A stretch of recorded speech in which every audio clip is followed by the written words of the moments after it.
Welcome you bunch of motherfuckers to Brutal Hexen. I had originally intended to begin this when Quake was finished, but I'm an impatient fellow, so fuck it, Hexen it is motherfuckers.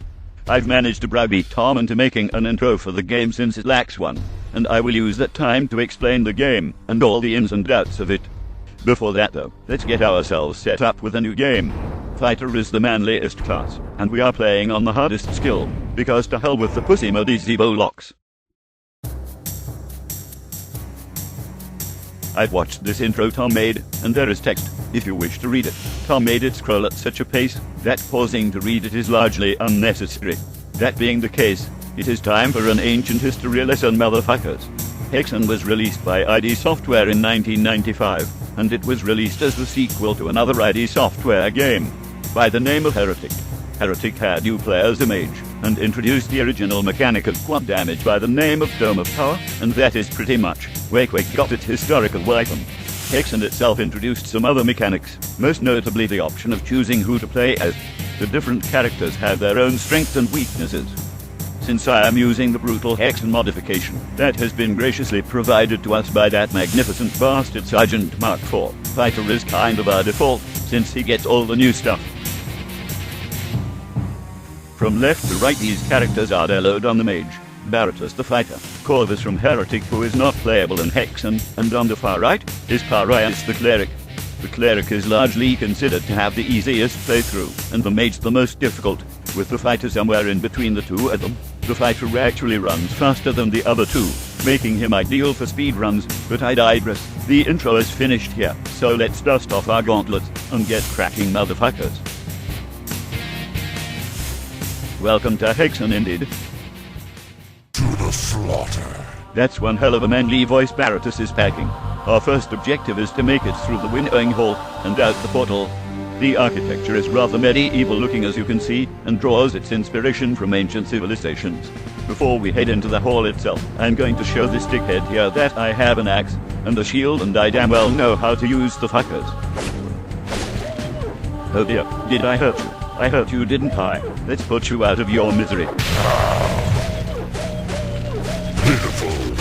That two-headed brown beastie was, and keyword being was, an Etin.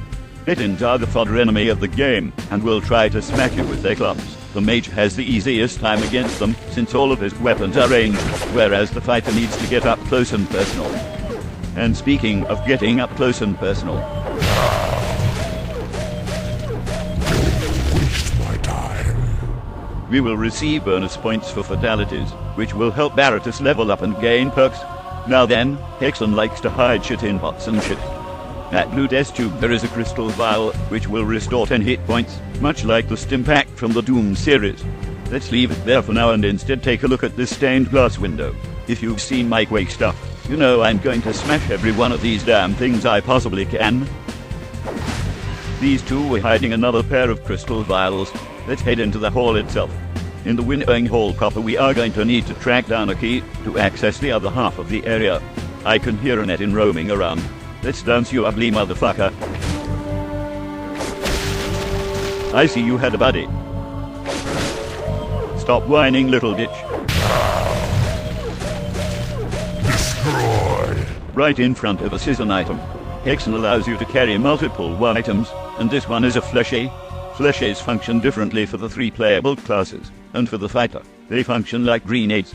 You can carry up to 25 of the fuckers, and to start with you are going to want to preserve them for specific enemies. Let's wait for the room to come shit. Alright, let's get back to work, because we have more stained glass to shatter into little bits and pieces. Starting with this one. And now this one, well hello there, hiding behind the stained glass window. How incredibly sneaky. Pity you Etins ain't shit. Another fleshy for us, and in true ID Software fashion it's strapped, because Lord John Romero, bring it on cunt.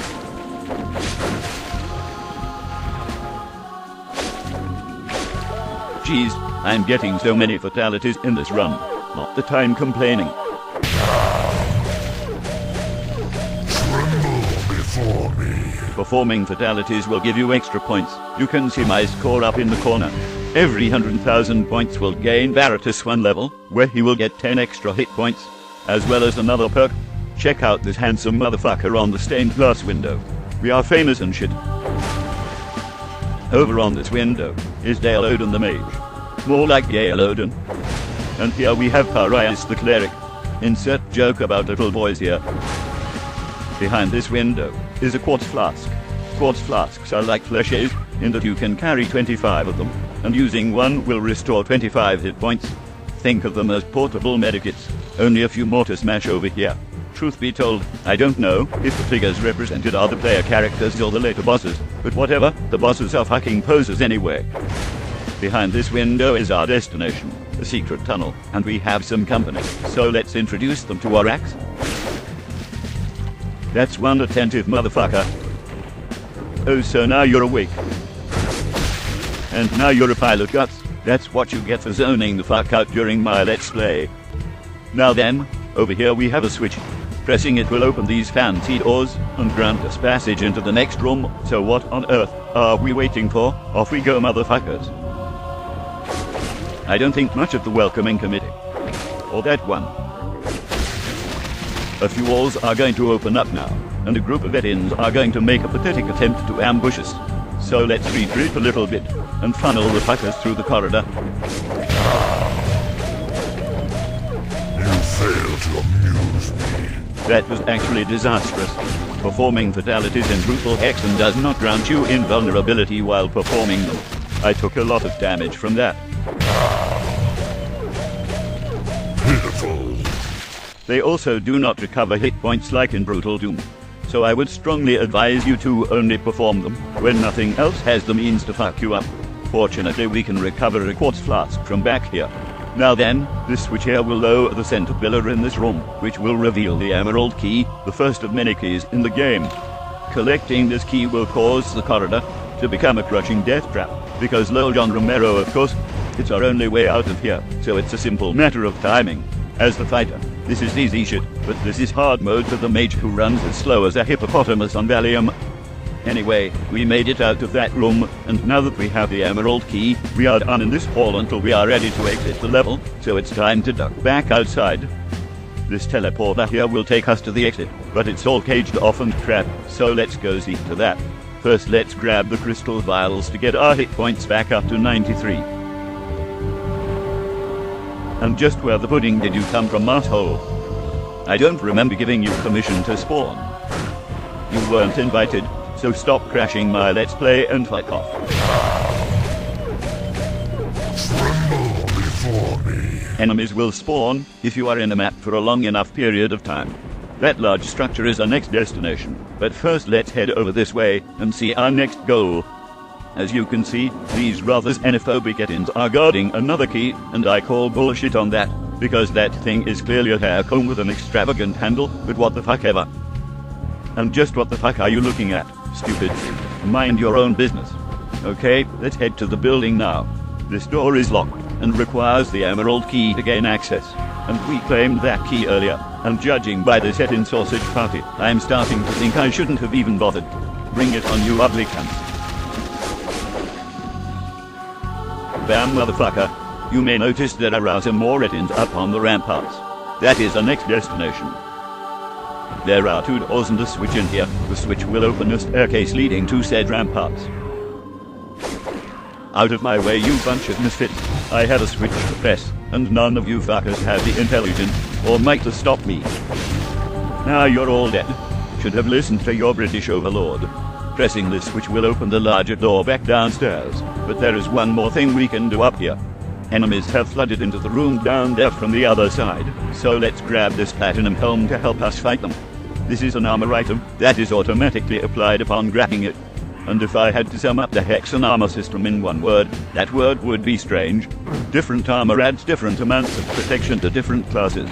As a fighter, we have 3 armor by default, and the platinum helm provides us with another 3. 1 point of armor mathematically works out to a 5% reduction in flat damage, meaning that with our current total of 6, 30% of the damage we take right now is basically ignored. Unfortunately, HEXEN armor also comes off like a dress after prompt, so the effects of armor items don't last for very many hits. I also can't see my current total with this HUD. Don't waste my time. That was an affrit, and I will explain them once I finish talking about armor. As the fighter we can actually manage to achieve 20 armor, which is a 100% reduction in damage. But the odds of us getting there without spamming a specific item that adds 4 armor to our current total are virtually nil due to how flimsy armor is in this game. It doesn't really matter though, armor is handy. Grab that shit if you can. Come here, you little prick. This will please me. Now then, you may have noticed that the Ifrit did not spark in fighting with the HEXEN. Let me tell you why. Right after I pound the fuck out of this guy. You fail to amuse me. The Ifrit did not spark in fighting because Ifrits has some absolutely shitty bullshit. Ifrits will be the biggest pain in the bum if you select the fighter class. Ifrits are nicknamed the vein of the fighter for a bloody good reason, don't you know? No witnesses. Very good. Don't waste my time. The crossbow we will get as a second weapon will be a great help in fighting the Ifrits, but its accuracy is fuck awful until we reach level 3. So until that point, Ifrits are fucking gay. Anyway, Lowell John Romero once again, and if you dash past the HEXENs outside, you can watch them all get turned into red paste for your amusement. Now that we have the silver key, we can enter the bell tower and ring the fucking nice and loud, because that will inexplicably get rid of the cage that was stopping us from leaving earlier. Don't forget to whack open this vase for a quartz flask. The mage actually doesn't even need the silver key, he can hit the bell with his goddamn wand, the lucky prick. Now here we are at the top of the tower. There is a crystal vial, a pot with absolutely fuck all in it, and the bell itself. Go ahead and smack the bell to see some wicked HD graphics. I suggest you take the stairs back down to the ground, because HEXEN happens to have the full damage mechanic, and taking unnecessary damage is a big no-no, especially on the hardest skill. So we have now opened up the cage, but a small group of enemies will get in our way, including two little bastard Ifrits. Ifrits being the colossal faggots that they are, will do their absolute best to incinerate the fuck out of us, but luckily they go down relatively easily. The tricky part is managing to reach the cunts. Let's smack the other one with our shield, and slam him into the ground. Tremble before me. Sayonara, motherfucker. Now there is just a pair of HEXENs in the way, and HEXENs ain't shit. Fodder enemy is fodder. He says right before losing 22 hit points to one of them. Oh well, not the biggest problem. The next area will have plenty of health for us to recover that shit. Fuck out of here. Alright, let's step on through the teleporter. That brings us before a fancy red portal. Stepping through such a portal will set off ethereal travel, sending you to a completely different map.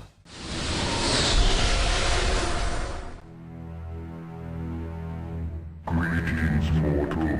Are you ready to die? Depends. Are you ready to suck my cock?